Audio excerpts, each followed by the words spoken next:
As Canadians, we are known as polite, cooperative people, always willing to help.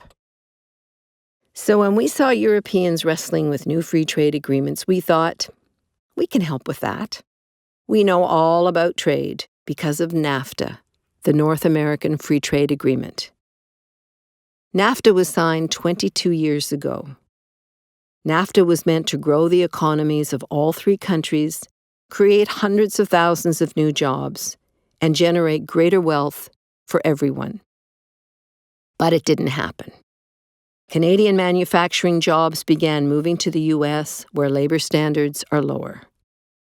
The Caterpillar Corporation used to build locomotives in Ontario. 6 years ago, Caterpillar demanded its employees take a 50% pay cut. When they refused, Caterpillar moved its production line to Indiana. 600 Canadian workers lost their jobs. Their families were devastated. Then 4 years later, those American workers earning half as much, well, they lost their jobs too. Caterpillar moved its production line to Mexico, where it could pay even less. In the past 6 years alone, Canada has lost 350,000 manufacturing jobs. Incomes have stagnated. Family debt is at historic levels. NAFTA is not the only reason, but it's a big one. So-called free trade deals do more than just lower wages. They lower standards for food safety, health, and the environment. It's what trade agreements like CETA and TTIP call harmonization. Harmonization usually means reducing regulatory standards to the lowest common denominator. And that's not all.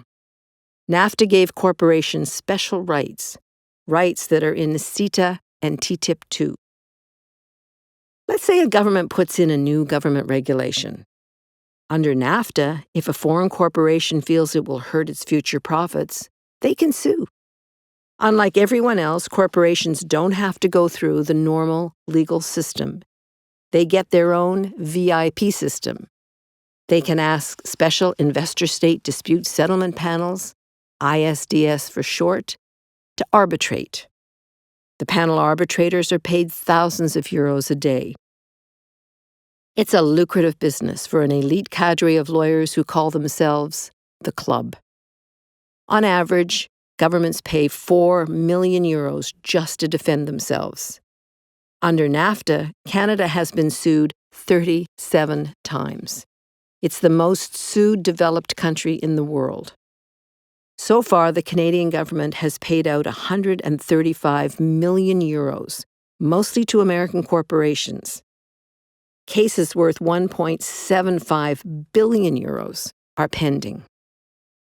Once upon a time, Canada banned imports of gasoline containing MMT. It's a suspected neurotoxin. Through NAFTA, an American company, Ethel Corporation, forced Canada to reverse its ban. In addition, Canada had to pay Ethel 10.2 million euros for lost revenue. An energy company is suing the Canadian government for 152 million euros. This is because the province of Quebec put a temporary ban on fracking under the St. Lawrence River. But didn't we hear that the EU Commission changed ISDS? Well, they changed the name.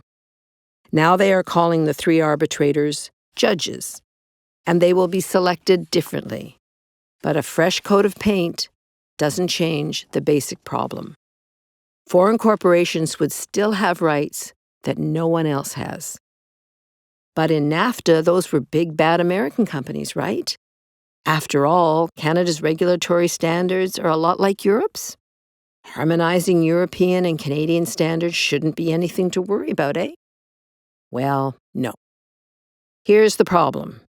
Almost every big American corporation has a Canadian subsidiary. Let's say that TTIP is never signed.